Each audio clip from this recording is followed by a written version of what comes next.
Today we are diving into the sensational talent of Charlie Kelman. Overnight, this young lad transformed from a promising talent to a superstar, even landing himself a spot on ESPN's top 10 with a goal from his own half on his professional debut. Talk about a jaw-dropping display of skill and audacity. Absolutely astounding. The way he spotted the opportunity, the power behind that strike, it was nothing short of pure magic. Absolutely, Mike. His name has been echoing across stadiums far and wide. This lad isn't just a striker, he's a living legend in the hearts of football fans everywhere. Kelman's mastery in handling pressure is unparalleled. Be it navigating through a maze of defenders or displaying unwavering accuracy in finding the back of the net, he epitomizes precision and composure on the field. And let's not forget his prowess from the penalty spot. It's like watching poetry in motion every time he steps up. Precision, power, placement, he's got it all. Well said, Don. So, let's stay tuned to Kelman. With his talent, every match promises breathtaking brilliance.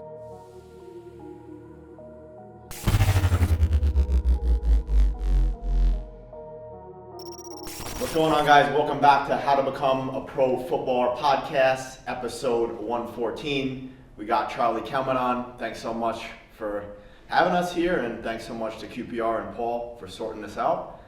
Yeah, just get into it. If you could just, tell us your name, your age, position, where you were born, and where you're currently living, and we'll get into it. Yeah, Charlie Kelman. I'm 22 now. I feel like I'm getting old. I feel like I've been around for a long time. I was obviously born in Basildon, but I grew up in the States, and yeah, I play for QPR. Awesome, brother. Awesome. Yeah, so if you could just, take us through the journey. When did you start playing the game? Since I can walk. I mean, I was in the garden with my mum and my dad at the time, and yeah, ever since I can remember, I was always playing football. I didn't like it at the start, but then as I got older, I grew into it, and it's just, once you have a taste, as you know, you can't get enough of it. You get 100%. Addicted, the ups and downs, so yeah. 100%. Yeah, man. So the main difference that I see with a lot of, English players compared to American players is a lot of you guys say, as soon as you can walk, you start playing the game. Where do you think that comes from? Is that like family influence? Is that just like the culture? Because obviously, I'm sure you notice like the game IQ just differs so much between like English players and American players. Yeah, I think it comes down to obviously like you said, the culture in England. Like, if you don't play football, you're ludicrous. Yeah. Like you're frowned upon almost. So I feel like obviously it's passed down from different things, but also like growing up in school and being a part of the school football team is obviously a big thing. So it's obviously the Premier League and stuff, and watching them players and seeing how they play. I think that's a big thing for us growing up. Yeah. So why did you say you didn't like it in the beginning? What did you have against football? I don't know, my mum used to have to bribe me. She'd be like, I'll take you swimming if you just stay on the pitch. I used to cry, and that was about 4 or 5. And then as sort of you get older, I used to go and watch FC Dallas all the time.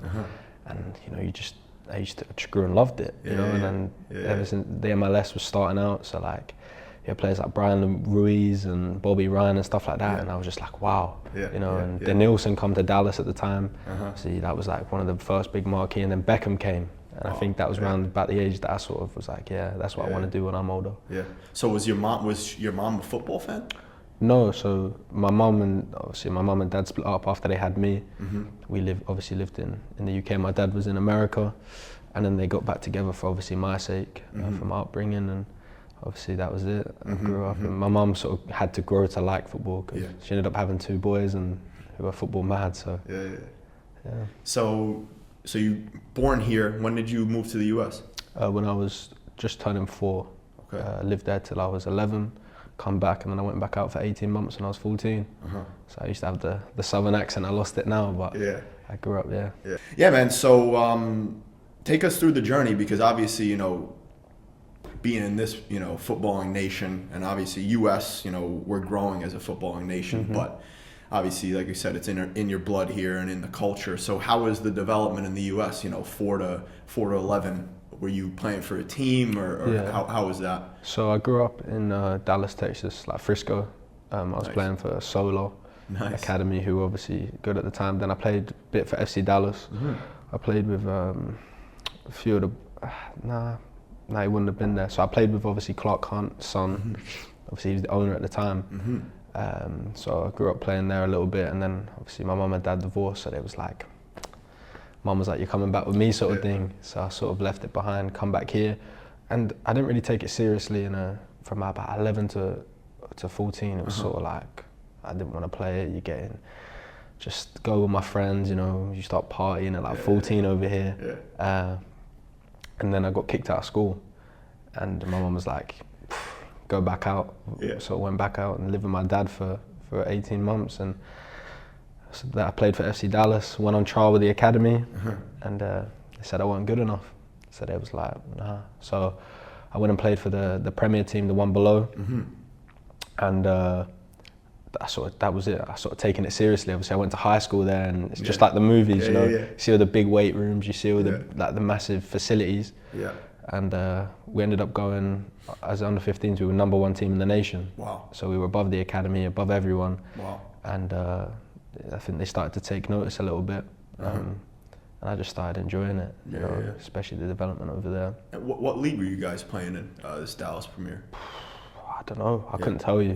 I just used to show up every week. I couldn't. Maybe the one below. We used to play at the academy sometimes. So I couldn't tell you. Interesting.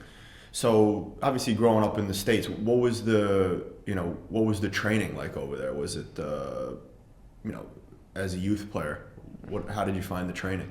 I found it good, to be honest. Obviously, at them ages, it's not about tactics. It's about just playing. I think that's when you learn the most. So it's just about playing as much as you can. Obviously, you have tournaments, and then you have like different types of games throughout the week. Then you have your high school training. So it's about different stuff like that. So I think playing the most I found was good. They just like to play. That's obviously the best. Interesting. And obviously, you said got kicked out of school. How did that happen? Interesting stories.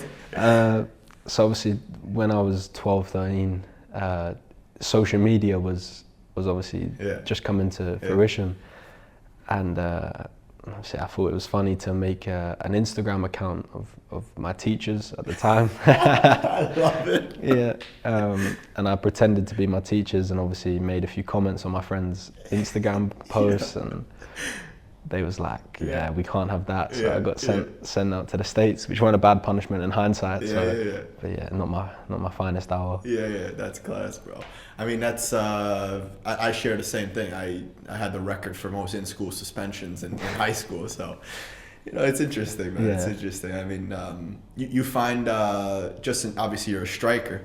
You find strikers have that, I know in England they call it a bit of naughtiness, strikers have a bit of that, and then kind of helps them on the pitch a little bit with confidence and stuff. 100%. I think it was quite creative. I think not many people would have thought to do it, so I take that from it. But especially I always feel like whenever off the pitch I'm not creative, or I don't know, I feel like suppressed, or I don't feel like myself. I feel like it comes out on the pitch. You play subdued, whereas if you're just yourself all the time, I think that's something that I've been learning, that if you just express yourself off the pitch, obviously don't do nothing too stupid, but it helps you on the pitch. 100%.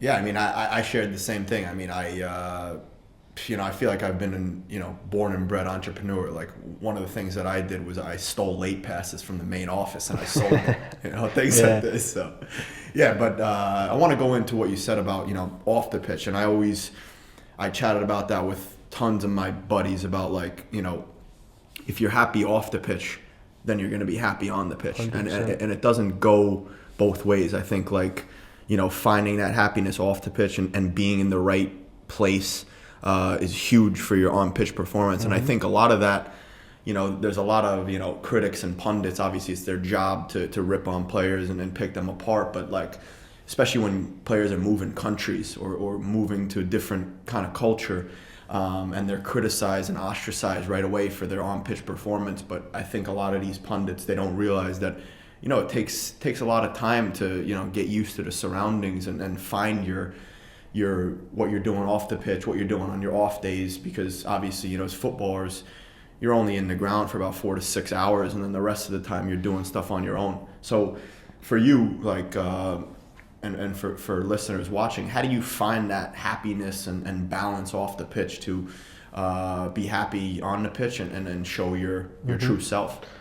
I'll be honest with you. So obviously growing up, I went from nothing to having everything overnight. So like obviously I was at the South End, and then I just get chucked on, and then I scored the goal that I did, and then my life changed. Yeah. Like from there at 17, it was like I was in the limelight. I was on ESPN. I had all these different people contacting me, and I'm there, and it's everything you've ever dreamed of, and you think that I've got all this now, and and it was far from it, you know, and ended up having a good like time at Southend, and then I come to QPR, and it was a massive culture shock for me.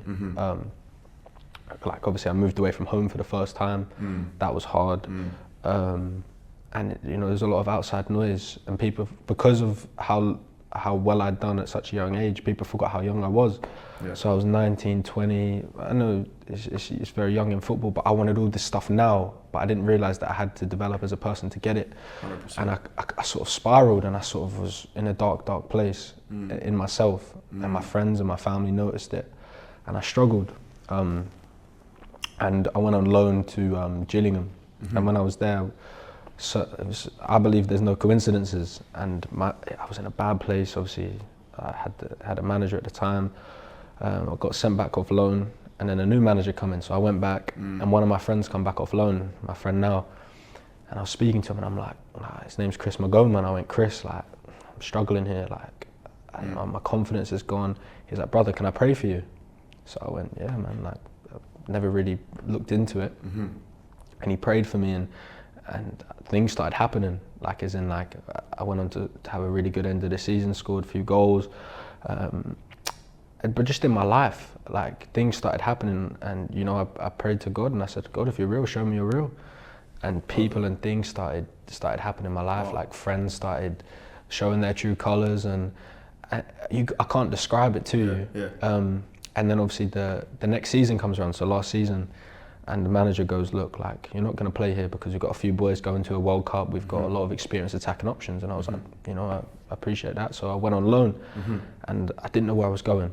I was like, you know, you just feel like you've hit an end road. I was like, what do I do now? And I prayed, and I said, look, God, I know I haven't ever reached out to you, but here I am. If you're real, show me. And he took me to Leyton Orient.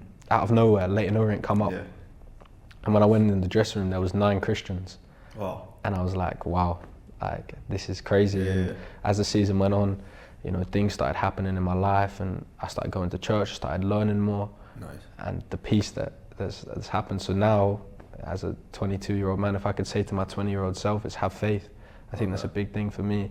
And I don't want to go out there and say like, oh, you got to believe in God or believe in Jesus Christ, but it's a massive thing for me, for my faith. I go to church, I read my Bible on my days off, and it's just brought me so much peace. It's like, you know, I want something so bad, but I know I'm going to get it. I just have to have faith, and I know these tribulations and trials are a test for myself to sort of grow as a person and become a better person, because I wasn't a nice person. I didn't like the person I was, you know, I was always angry. It was always someone else's fault. I looked at myself, and I thought, you know, if I looked at myself in the mirror and I made a change, and I think I've been a better person for it. That's awesome, bro. That's awesome. Yeah, I mean, you know, like we talked about in the beginning before the podcast, like we don't see this stuff behind the scenes. You know, we just see you helping Leyton Orient promote, you know, top striker scoring, you know, top goal, you know, against Plymouth, your debut for Southend. Obviously, we'll go back into that, but I want to go into those dark times because you know, obviously, nowadays, a lot of people talk about the mental struggles that footballers go through, but no one actually dives in and goes into it. And I think it's very important for people watching and listening to hear how you dealt with that. And also, like you said, like people see from the outside that, you know, you're a young kid, you know, succeeding, you're in the limelight, but like all this stuff happened overnight. Obviously, they didn't see the work and what you've done before to get to where you are. But obviously they see the highlight reels on social media and they think like you're buzzing and you're in a great place. But they don't realize, you know, that it's tough to have that at a young age and how quick it comes up. So how did that come on, and you know, what were your steps to deal with it?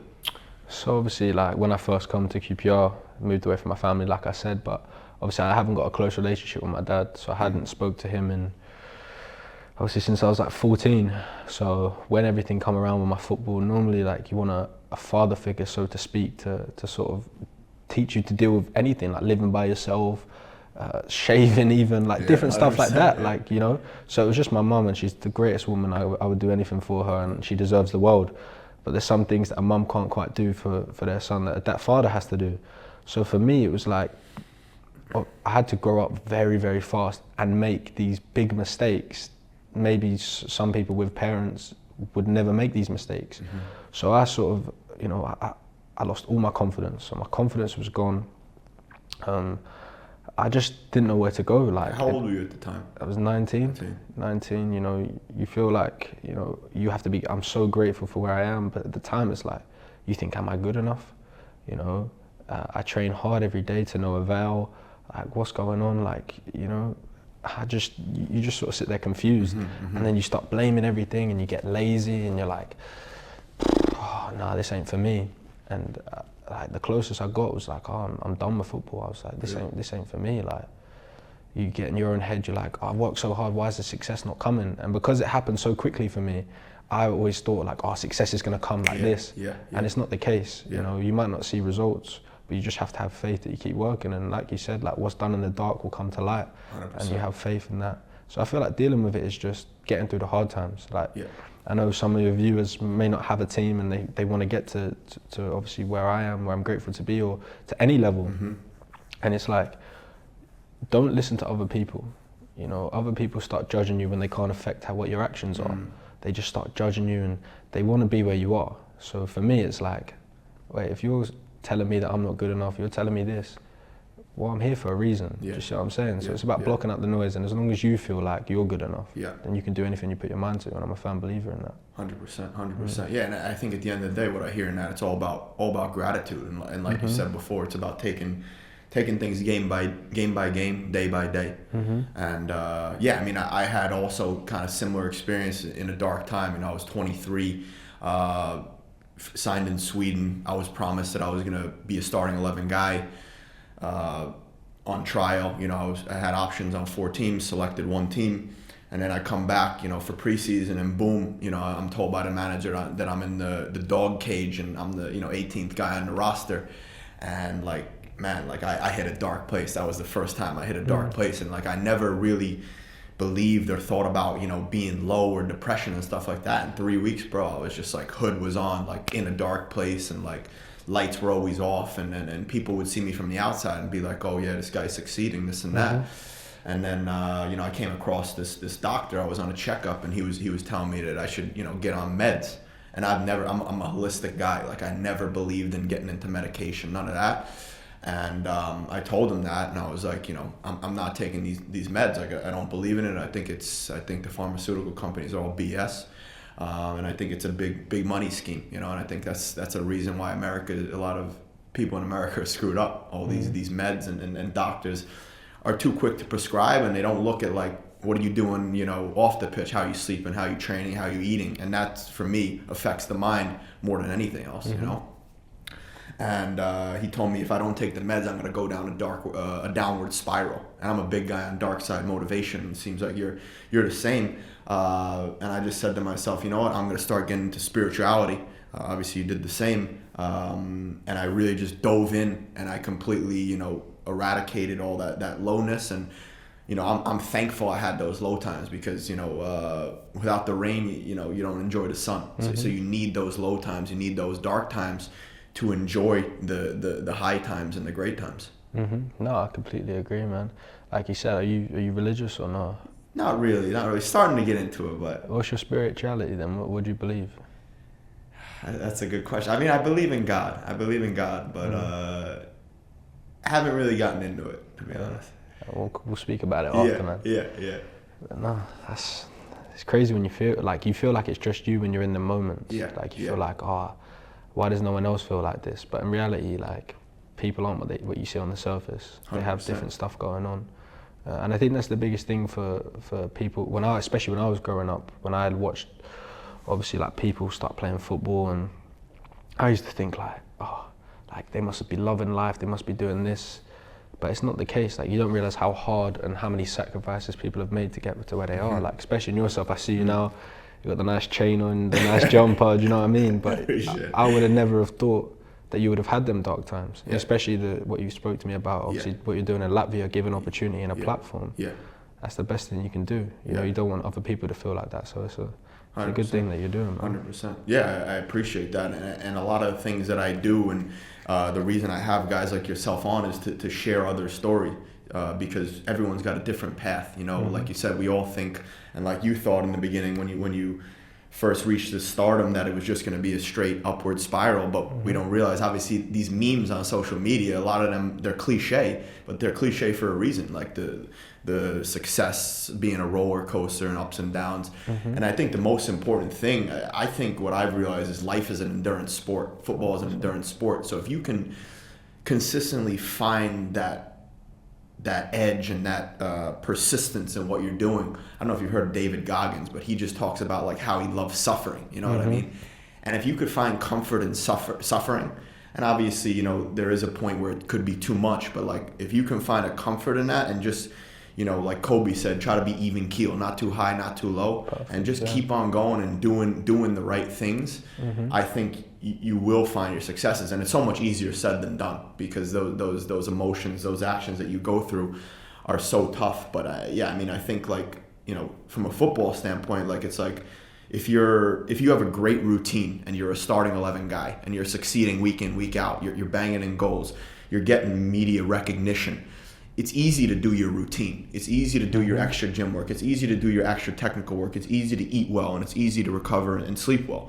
But when you're on the bench and you're not getting what you think you deserve, it's easy to slide into the other path, and you stop doing those things. But then when the opportunity comes, you're not ready. And I always say, luck is preparation plus opportunity. So creating your own luck is huge. So with that being said, like, how do you find that consistency in yourself and you know, to keep working day in, day out? Well, like you said, David Goggins thinks motivation is BS. So he's more of a discipline. So it's like, I found this recently, especially like the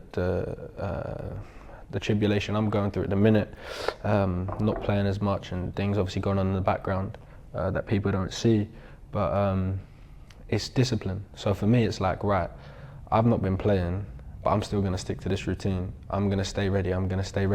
And I don't care what's going on in my life, whether my friends want to go out, or whether my girlfriend wants to do this, or whether my family wants to do that. Like, I've set myself a goal. So if we play on a Saturday and I play 20 minutes, or I don't play at all, I'm getting up and I'm going for a run, or I'm going to the gym the next day. I'm making sure that I keep on top of it. And like you said, it's hard to do that, but it's easy to do when you're obviously winning. But Conor McGregor says, if you sleep on a win, you wake up with a loss. So it's like finding that mediocre ground, like you said, never too high, never too low.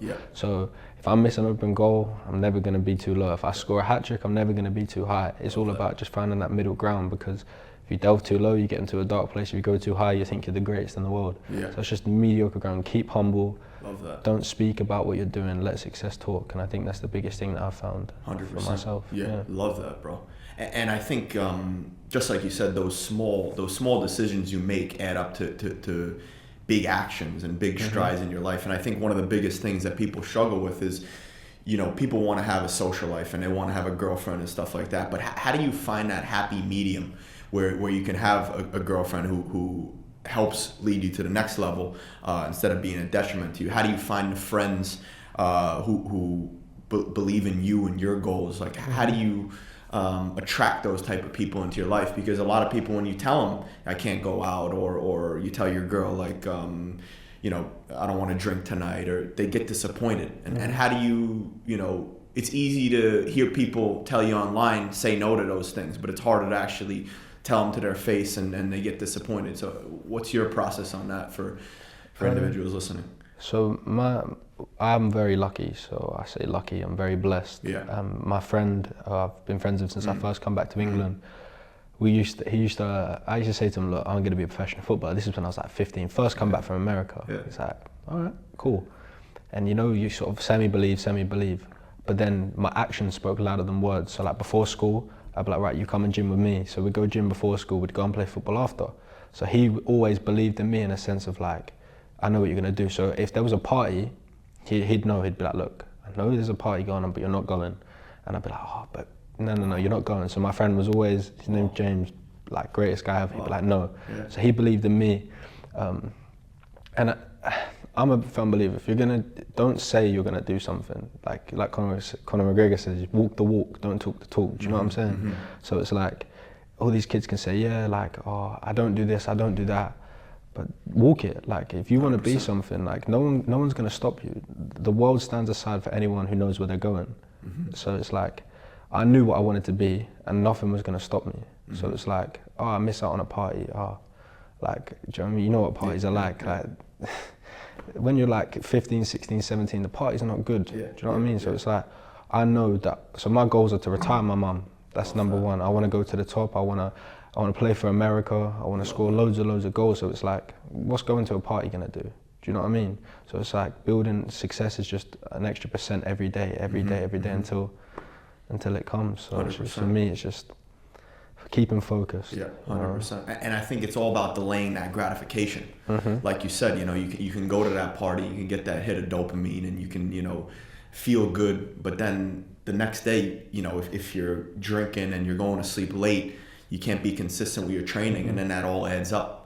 You know what I mean? So I think that's obviously, having a friend like that is huge. Like you said, you're blessed for that. I was very, very blessed. Yeah, you know? Can't speak any highly of him, more highly of him. For sure. So yeah, and I think what's very interesting for me as well, like a lot of the footballers I've had on, and a lot of podcasts I listen to, I feel like, you know, when a footballer has that deep why for their family, I think that really resonates, you know, and obviously, you know, doing that is the appreciation you've shown for your mom and what she's done for you.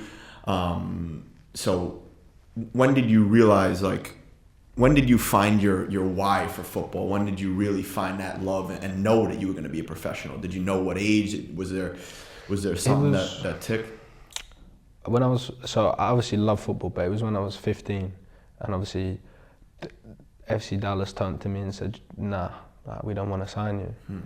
So I was like, oh, all right. This was the first setback I'd had. Yeah. Was that a phone call, or was that in person? I don't really know. It was more like a phone call type thing. Yeah, it was like, like whatever. So I was like, all right, cool. Like, you want to be like that? That's fine. Yeah. So anyway, for me, it was like Michael Jordan says, I took it personally. So it's like, all right. So I worked, and you sort of have that in the back of your mind. And then my team had a tournament in California, and I was like, I'm not going to that. I ended up going to the North Texas Association and getting released by the team, a 10-dayer, and signed for a team called Sporting United in Dallas. Okay. So it's all like, it was Hispanics, and they sort of had like this team, and I was like, I'm gonna go play for them, and everyone's like, what are you doing? Like, I'm like, no, I want to play the academy. So the academy, they wouldn't play us at the time, so they say. And I was like, all right, I'm gonna go play for this sporting team. So everyone's thought like, what's he doing? Anyway, so we stormed it, got through to the final, and we played the academy. So I'm like, yeah. So I'm here with, like, obviously, like, these boys that I'm playing against all play for the US, like, youth national team. A few of them, like Tanner Tessman, Venzias, like Thomas Roberts, like, so these boys are playing. And I was like, all right, cool. I think we won 6-2, and I scored 4. Wow. So after that, it was like, I sort of turned around to them and said, right, are you gonna sign me now? And they went like, no, I'm not sure. Like, really? Because obviously we just beat the best academy in the country, 6-2. So I was like, all right, I'm going back to England, see you later. Wow. And when I come back, I was like, yeah, like, I've loved this now. Love that. Went to Southend. The rest is history, man. Yeah. So if you could like go back to that point, what do you think it was that they were so resistant to sign you? What was that? When I first went back, I wasn't ready. You know, I know I wasn't ready. I know that. But obviously, football, like you said, is about preparation and opportunity. So I needed to prepare, and I needed the opportunity. And then the second time, when they didn't want to sign me, I think it was more, I don't know, it was more like, I don't want to speak out of turn, but it's sort of like, not embarrassment, but it's sort of like, how have you just done this with this team that you're playing with, sort of thing. So they was just like, it was just sort of like, yeah, it's a bit of a yeah. standoff here. So my mum obviously wanted me back as well, so come back with my mum, and it's the best decision I made, really. Love that. Yeah, so take us now to 15 years old, going to Southend. How did that come about, and what was leading up to, you know, signing your first pro contract? So obviously I come back and I played, so a few of my pals played at Hornchurch, which is like a semi-pro team. So I went and played for their under 15s, under 16s, and I scored 7 goals in my first game. Wow. And they was like, I had loads of scouts from different places. And my uncle knows the youth team coach at Southend. So my uncle rang him and was like, his name's Dave. He went, Dave, like my nephew's just come back from America, do you mind taking a look at him? Yeah. So he's going, yeah, all right, like, bring him in. And I played a friendly on the Friday night for like the second team, the shadow squad, and I scored like 5. And so he come up to me after and went, can you play tomorrow for the academy? I went, yeah, fine. So then I scored a hat-trick. Jeez. And they signed me straight after that, like to a schoolboy contract. And then I finished school at 16, went in, like, I trained with the first team at 16. Wow. And I'd done well in training, and went in for my first year, like first full-time football, and I scored goals, and then I made my debut in the November in like the trophy or something, and then we had a suspension in the January, and 2 injuries and a suspension, so they needed a striker for the bench. Wow. So the manager was like, all right, Charlie, like on the bench. Didn't think anything of it, didn't think I was coming on, just thought like, you'd be there as a token gesture. Yeah. So we was 3-0 down. I'm like, looking around like, I might come on here, like, just, do you know what I mean? So the gaffer goes like, Charlie, you're going on. So I'm like, all right, like, put my whole family's here, like, put my shirt on, gone out. We scored a penalty, so it's 3-1. And then I was standing in the wall, and the keeper the whole game, like, he was just off his line. Like, just standing, so, you know how they stand so high, it winds me up. So I've said to Simon Cox at the time, I said, Coxie, like, he's off his line. Like, if you get the ball, shoot. Didn't think I'd do it. And like, when I tell you, like, that was meant to be, when I tackled the guy and the ball fell so perfectly, I just hit it, man. And I don't even remember after that. Like, that was it. I was sort of playing off adrenaline after that, and like, I couldn't believe what I'd done. 100%. Like, the game finished, and like, didn't feel like we lost. Like, everyone on the ground was sort of like stunned, sort of thing. And I didn't realise what I'd done. And my mum's crying, and I'm like, why are you crying? It's just football. But when you look back on it now, like, I'm still a baby. So it's just crazy when you think about it. 100%.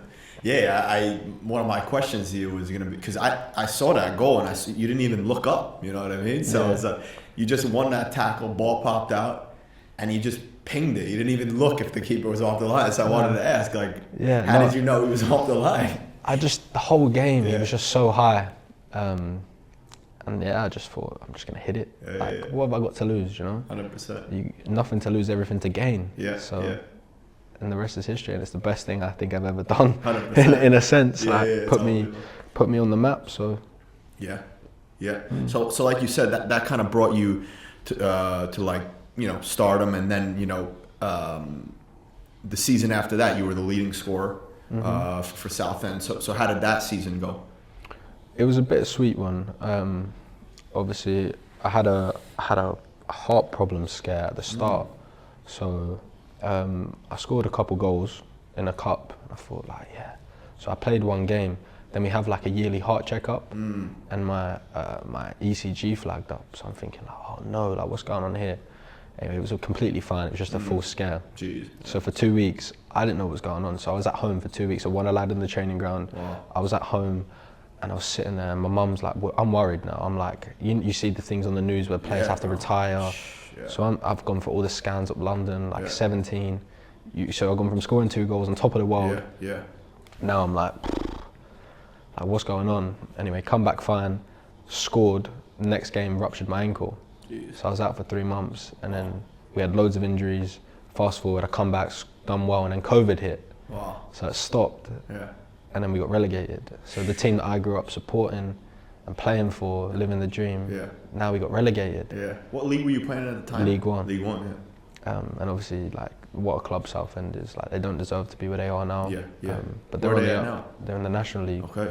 So they got relegated League One, relegated League Two, and now they had a points deduction this season, but obviously Kev is doing a fantastic job.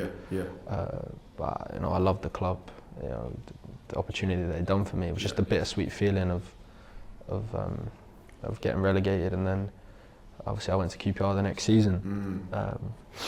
So really, it was just a bittersweet moment, to be honest. Like doing really well and living out this dream, but at the same time, the team wasn't doing as well. So it's you know, where's the counterbalance in that? And how are the Southend fans? A lot of supporters there? Yeah, like they're a massive club. You know, I still sometimes like go out in Lee and in Southend. I see fans. And that's it. It's still good. You know, when I left, obviously they was obviously frustrated, which is fair enough. But you know, any aspiring footballer wants to go and play at the best level that they can. 100%. I didn't feel like I left on bad terms. But obviously, I can understand fans' frustrations. You know. But no, the fans are always good. Like my friends are Southend fans, so do you know what I mean? Like it was just a surreal moment playing for them. But you know, coming to this club, like how big it is, and I didn't realise it until everywhere you go, like being around it as much as I have this season, it's like everyone's a QPR fan. I'm like, I didn't realise it, so no, it's a good feeling. That's unreal. So how did you get seen by QPR? To be honest, I don't know. Like, it just comes around. Like obviously I was playing at Southend, and then I think Les Ferdinand come to a few of the games, and lo and behold, here I am. Love that. Sitting in front of you. So just taking us back, you know, obviously you played some of that youth football in the US. What did you notice that was the difference, you know, when you came back, started playing for the semi-pro team, then the Southend? What did you notice the difference between, you know, the football in the US and then the football here in England?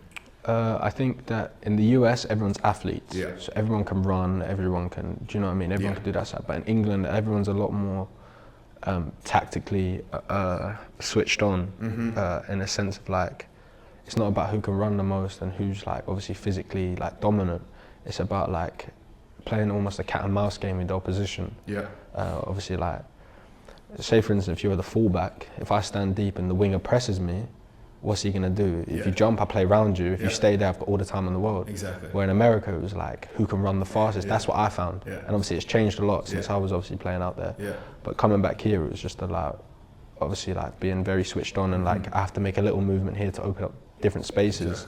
So that's something that I learned. 100%. But I think that's the big difference. So yeah, that game intelligence, you think that comes from coaching, or do you think that just comes from like the amount of games you guys get here in England? I think it is the coaching in a sense of a lot of coaches here are obviously ex-players and at the highest of levels. So like obviously at Southend I had Sol Campbell, and then at Orient I had Richie Wellens, who played Championship, come through at Man United. At Gillingham I had Neil Harris. So like people that have been and played at really, really high levels, especially Sol Campbell. So it's like the game intelligence that they have and they teach you. I mean, my striker coach was Andrew Cole, who played for United. So it's like, do you know what I mean? The game understanding that these people have. Just be stupid not to pick their brains. So 100%. I think that's the biggest difference I find. 100%. Yeah. So obviously QPR went on loan to Gillingham first, and then Leyton Orient. Yeah, Gillingham, then Leyton Orient. So how did that go, Gillingham? Gillingham, obviously, like it was a tough time. Obviously, like the first part of the season, you know, some things happened that would be for a podcast when I retire. I think. Come back, and then I went back in the January with Neil Harris, and he changed completely the way I play. And I was a bit, do you know what I mean, lazy in a sense of like, I'll just score a goal, it's fine. He changed me in a sense of like being really aggressive, like high tempo, pressing and stuff like that. It's the other side of the game that no one really wants to do, but you have to do. 100%. So that was very good. Obviously learned a lot in a sense of like about myself. I had to go through that difficult period. Obviously we got relegated in the end, which wasn't obviously the result that we all wanted. But obviously they're on the way back up now. They got an American investor, so they're flying. And then obviously Leyton Orient, I think Richie Wellens was big for me. Obviously, you know, he took a chance on me and it paid off, sort of thing. And he believed in me and sort of nurtured me in a sense of like, obviously he saw what Neil Harris had done for me, and he sort of like, what's the word? He sort of moulded me into a better player, and since then I feel so much better, and it's been very, very good, very positive. When did you know you were gonna be a striker? Like, did you because obviously, you know, just scoring tons of goals, you know, did you ever play other positions or? Yeah, I went on trial at Norwich as a centre back. Really? When I was 13, I think. Wow. Yeah, so I was there. But yeah, I just prefer scoring goals, if I'm honest with you. Yeah. 100%. So what were some things you took away and you learned from Sol Campbell? I think express yourself. He was always big on, like, you know, life's too short, like what are you guys worrying about? Like, he just come in and was like, right, we're doing this, that, and you're doing it, and it works, because I mean, he's played for England, he's played at the highest level, he's won Premier Leagues, like, of course. So some of the things that I picked off him was how he was, his demeanour, how he carried himself, how much he believed in himself. You know, that confidence you're not born with it. That confidence comes from somewhere. So I think that's something. 100%. I think that's a great thing that you said. I think, you know, confidence comes from those small wins that you build up, you know, and it's something that you just keep on building upon. So yeah, man. Obviously promoted with Leyton Orient. How was that? How was that season? Fantastic, man. That's what, like you said, like, football's 95% down, and finding the mid ground, and then 5% up. It was an unbelievable season. You know, I was 20, 21, like, still very, very young, and then obviously won the league. So it was just, you learn so much in yourself. When things are going well, like you said, it's easier to do stuff. But obviously when you have the little dips, when you come out the team, and obviously because the team was doing so well, if you're out the team, you're out the team for a month or 2 months, you know what I mean? So it's just an unreal experience, you know, that's what you dream of. And obviously at the end of the season, when you had the trophy ceremony, all your family's there, the fireworks, it's just like all the tribulations and everything that you go through, that's when you feel like, yeah, you know what, it is worth it when you get to that point. But it's just about being grateful, you know. 100%. I'm very, very grateful for every day, whether it's good, bad, you know, I just have to keep working hard. 100%. And I'm just thankful for the position I'm in, and you know, I have big aspirations, big goals, and you know, I feel like I've been moulding myself into a player, and this season I feel like I want to kick on. Obviously it's not been the best of starts, obviously for reasons, but you know, a new manager now, and I'm just excited, man. There's a lot on the horizon, and all I can do is just not listen to the outside noise and keep my head down and focused. 100%. Yeah, I think that's obviously as a player, you know, as a pro at a top club, you have that outside, you know, whether it's from the media or fans, you know, talking, and I think the best thing to do is just kind of push that stuff away and just focus on your own routine. And I think sometimes, like, you know, we can get emotional because how hard we work and what you've done to get where you are. That you want to engage with these people, you want to show them that they're wrong and you're right. But I think the best thing to do is just not engage with any of that and just keep doing the right thing and moving forward and focusing on your own self and your own routine. No, it's a difficult one because fans are very passionate. You know, they want their team to do well, which is completely understandable. You know, you support a football team, so do I. So I understand it, but it's a thing where, like, they only see 90 minutes on a Saturday or 10 minutes. Like, they don't see the weeks that build up. 100%. At the end of the day, football's about results. You know, everyone wants to win. So it's just about, like, you know, doing what you can to better yourself because it benefits everyone in the long run. Do you see what I'm saying? 100%. So it's just a surreal experience. You know, every day, you know, when you go to Loftus Road or you play at these stadiums, you look around, you're like, and I remember when I was playing on a field with my friends and, like, dreaming about this, like, this is crazy. So no, I'm thankful every day, and 100%. I'm very, very blessed. 100%. Yeah, and I want to get back into when you were 20 and, you know, you discovered God and started getting into the Bible and stuff like that. Obviously, you know, I think the best thing is just to consistently be grateful and blessed for what you have and where you're at. You know, even like I said, you know, like, came into the QPR ground, like, it's absolutely unbelievable. Like, you know, like, everyone wishes to be here. But obviously you hit those dark moments, those dark times, and you get into those. So when did you know, really discover that? And you know, obviously you're still doing it to this day. Like, for listeners who want to get into that and, like, find that calmness, that center, and someone to trust in, what would you recommend? I feel like don't force yourself, because obviously you see these people now, and a lot of people are glorifying God in football, which is beautiful to see. Yeah. But some people could just do it for that reason. It's about finding it in your heart, I think. You know, I'm not doing it for no avail. I'm doing it because I truly believe. Do you see what I'm saying? Yeah. So like for me, like the principles of the Bible are just love one another, always give back. And I found myself when I first come to QPR, I was like, you know, it's nice. You see like your first like payment hits, and you're like, yeah, like this is so sick. Yeah. And then I was like, but that doesn't make you happy. What you do with that makes you happy. And I don't want I go and donate to my food bank at the church. Love that.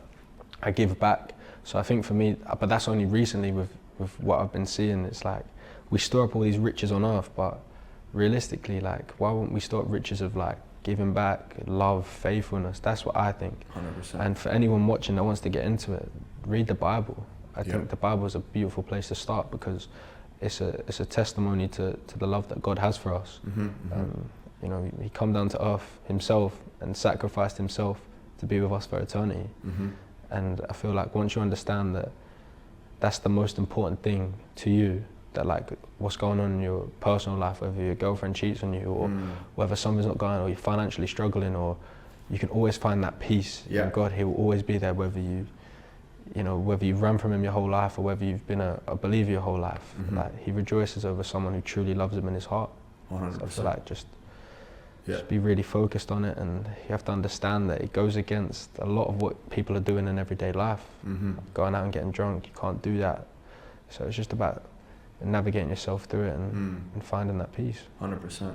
When you started getting into that, did you notice like a change in your own self, your own demeanor? I mean, you said like before you were always angry, blaming other people, and that just made you more centered, more calm. Obviously, you know, you're softly spoken, you know, calm guy. So definitely changed you, yeah? 100%. I mean, like my girlfriend now, we were speaking a couple of years ago, and I wasn't a nice person, in a sense of not like I'd be horrible to her, but like, you know, when like your missus goes like, oh, you planned to see her on a Saturday night, but then the boys, I'm like, COD's come on, it don't matter about her, like I played it all week, like don't worry, like I ain't speaking to you. Or like she was in Nottingham, so I would never go up and see her, but I can't be arsed. It's like, and I didn't treat her not like it right, like, you know, do the little things for someone. I didn't want to make the sacrifice for someone, which was how I was. And fast forward 2 years later, like now it's completely different as a person. You know, I want to do the nice things. I want to be a good person, and I think that's the biggest testament to how it is like, you know, I used to be so against like all love and like, I don't need a woman. But when you find the right one, like they build you up and they push you to be a better person. You know, if one day I wake up, I'm so tired, I can't go to the gym, she's like, nah, you're getting up and you're going. So it's about, you know, being a team. And I think that's the biggest thing. I think that's one of the things that I've noticed. 100%.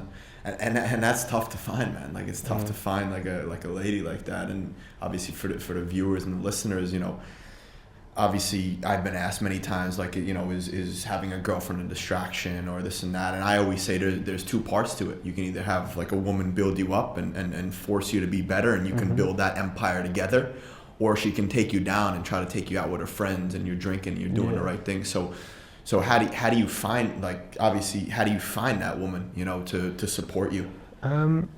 Easier said than done. Easier said than done, yeah. No, so obviously when obviously I started getting into the Bible and stuff and truly believing in God, when I was going to the church, obviously there was a sermon on like about love and different stuff, and long story short, I kept on coming in my mind like, always the one that got away, always would think like. So obviously, like I was like, I'm gonna sort of pursue it, but nah, it's a difficult one, because you know when you found the right one. Because it's a feeling. It is, and it's not about like what you have or what you've done. It's about building you up and becoming a person. It's like I've got dreams and aspirations, and if the person, like you said, is making you go out or making you not do this, they're not the right person for you. But the person who understands the madness, because you have to be crazy, you have to be so obsessed with what you do, and it's someone that understands, like, you know what, he wants to do something, I'll support him no matter what, unconditionally, good, bad, I'll be there for him, 100%. And I understand. But if you have a woman who's like, why are you getting home so late from a game, like why are we not going out? Why are we not doing this? Like, they're the ones that can distract you. But when you find the right one, who's content with the madness, 100%. you know, no woman's going to be fully happy. Yeah. But when you find someone who's content, I think that's the biggest thing. Yeah, and I think it's just about, like, you know, they have to see how special, you know, you are as a man, you know what I mean? Because not many people do what you do, and they just have to find that within you. So I think it's awesome. Yeah, man, let's you know, zoom back out. Obviously, I saw you made an appearance for the US U20s. How was that, and how, you know, when was that? How did that come about? So that happened, just before COVID now. Obviously, I was the 18s and then the 20s. Unbelievable. You know, I've got big aspirations. I want to play. Obviously, there's the Olympics next year. Yeah. Obviously, hopefully I would have been called into a few camps had I got, obviously, more game time. But again, that's down to myself. You know, I've got to work hard. Obviously, got the Olympics next year, which I'm aiming for. And then, obviously, going into the senior teams. And I mean, playing for your country. I know I don't sound American, but I grew up there. Lost the accent. My brother was born there, so obviously his goal is to obviously play alongside me for the national team. So that'd be beautiful. But is he playing as well in the US? No, he's playing. He's going to go out there for college. Okay. So that's sort of his goal. Wow. But for me, it's just like it's a real feeling. You know, playing for your country. You know, you're in the best 20 players of your age group. And it's a ridiculous feeling. It's a real feeling. And one, obviously, like I said, I'm very blessed to have experienced, but I want more. Like you said, you can never be content with what you have. You be thankful, but you have to understand, like, if you want to get to where you're going, you've got to keep grinding. You know, don't just be, I've won one, I'm happy, I've been called up once. No, I want more and more and more. Yeah, I really hope to see that, brother. I hope to see that. So if you could take us into, obviously, you know, we've been talking about the work ethic and stuff like this. Can you take us into like a day in your life? You know, just to give a practical background, you know, for listeners and viewers, like what time you waking up, what time you having breakfast, what are you having for breakfast, when do you get to the training ground, just like that, you know, a little day in the life. So at the minute, obviously, I'm traveling in because obviously, like, my mum, obviously, she was not very well in the summer, so I sort of went back to help her out, and I'm just obviously still looking for a place around here. So I get up at 10 to 6, I leave my house at 6:20. Get here for about 8 o'clock, just after 8. Obviously, go straight into the gym, do my program that I have. Like, they're very good here, you know, with different programs. Obviously, I have a coffee, man. Coffee's big, you know, nice espresso. Then obviously for breakfast, just differs. Obviously, like whether it's an intense day or not. Obviously, if it's an intense day, like a high carb breakfast. But if it's not, then just keep it nice and simple, like an omelette or some yogurt fruit. Then obviously we train. I do my extras whenever they're not telling me off for that iPad that they have. Like, you've done too much today. So I do as many extras as I can. Then I come in and usually we have gym, so like lower body gym. Then after that, you know, Normatec, recover, and then get myself home. Always nap in the afternoon. Love it. Ever since I saw Ronaldo give me an excuse to nap, I nap, brother. So obviously I nap, and then depends, I might have a couple of games of Call of Duty or something, and then I'm in bed my phone's off by 10 o'clock. Nice. So I'm straight to sleep, ready to do it all over again, man. Love that. So, you know, just to give some more practical stuff, you know, what type of stuff are you doing? Obviously, you said you had that ankle injury. Any other injuries that you had? Like, what type of stuff are you doing before training to make sure that you're right and ready to go? I feel like, obviously, I'm a very explosive player, so like my hamstrings and my glutes, I look after a lot. Like just little bits, like obviously my RDLs, different stuff, but it's about activating them. And obviously my fascia as well. I get into my fascia a lot. Nice. So just do little bits like that every day, and like you said, it adds up over time. But it's just like even before bed, I'll stretch or just constantly. It's a 24-hour thing being a footballer. Like, it's not just I show up and do this. 100%. Just sort of keep myself like, always prepared, never just show up and go and play, do you know what I mean? That's how injuries happen. 100%. But like it shows on my injury record. Sort of. What type of things are you doing for the fascia? Because nowadays we got all the fascia gurus online. I know. So I ordered these like yoga toe spreaders. Nice, So I have the toe spreaders, and then I get like a golf ball or something, I just roll it over.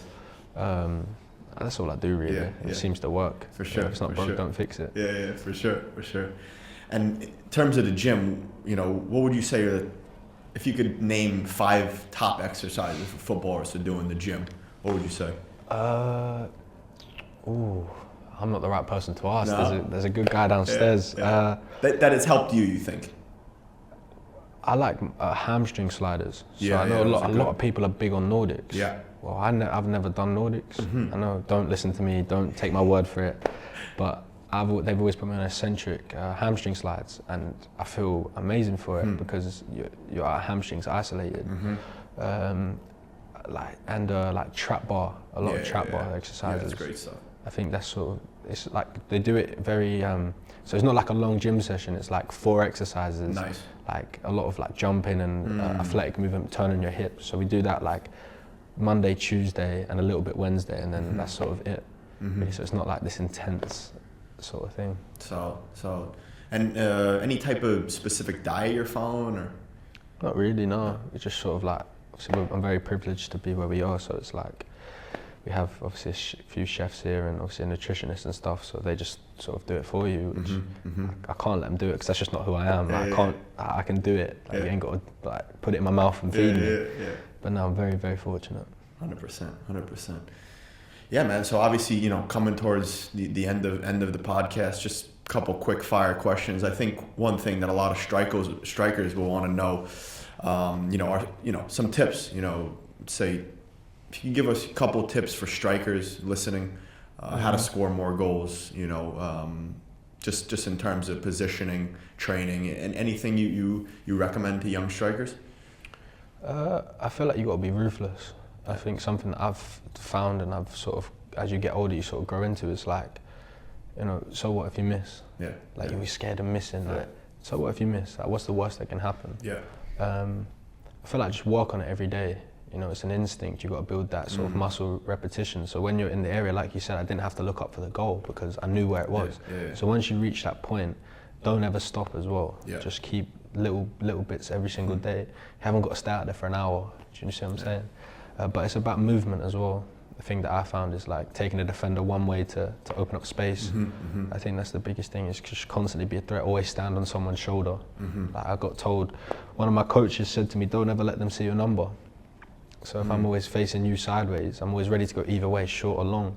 Whereas the defenders sometimes are very square on, so it gives you that extra yard of space that you need. 100%. That's something that I've learned. Yeah. Any striker you looked up to growing up, watching?